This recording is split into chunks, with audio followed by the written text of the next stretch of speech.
So it's 50 years since the theatre was founded.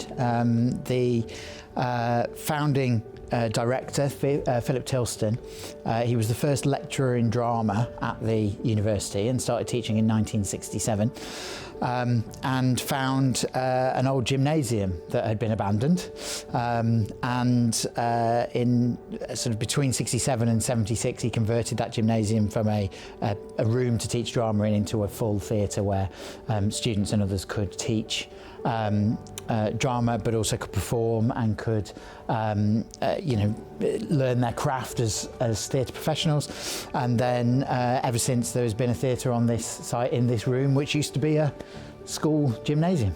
I think first, surviving for 50 years, it's a tough climate for theatres and for venues, and so making it to 50 years is a real achievement in itself, just to still be around.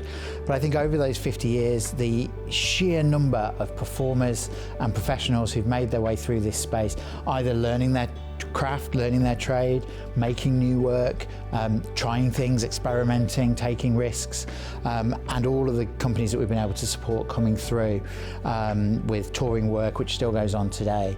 And the other thing is that the Arena has a national and international reputation for supporting deaf and disabled artists, deaf and disabled companies and deaf and disabled work, and so that continues as well. It's been the backbone of the work of the Arena for decades, and we're really proud that we're able to carry that on and keep that happening at the Arena. We're really passionate about our local community and supporting community groups and making sure that community voices are heard and are shared.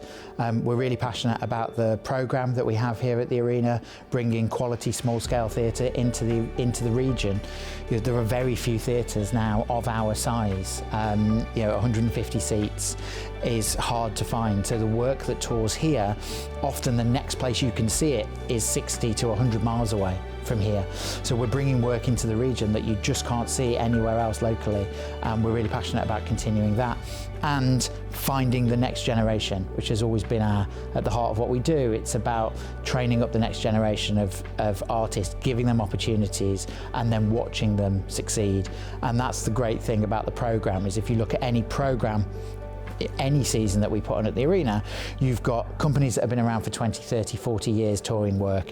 You've got companies that have been, making work in all sorts of interesting places and interesting ways, but you've also got companies who are brand new. It's their first time out on the road. It's the first time they've put together a tour. It's the first time sometimes, that they've done more than one venue with a show. And that makes us really proud, and we're really excited to develop that work. So it feels cliche really to say the Arena is for everyone, but that's what we try and do. We have a really eclectic programme.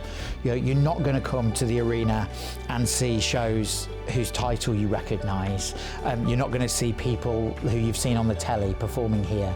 But what you are going to see is some of the most engaging, most exciting small-scale theatre from around the country and sometimes from beyond. We're about the same price as a cinema ticket, and you can come here and you can see real people in front of you performing some really challenging work and some really interesting work, and often some really fun stuff.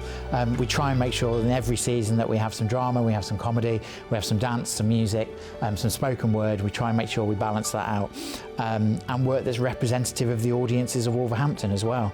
So irrespective of your background, irrespective of your upbringing, or what your experience might be outside of the theatre, we hope there'll be something inside of the theatre that speaks to you during the course of a year.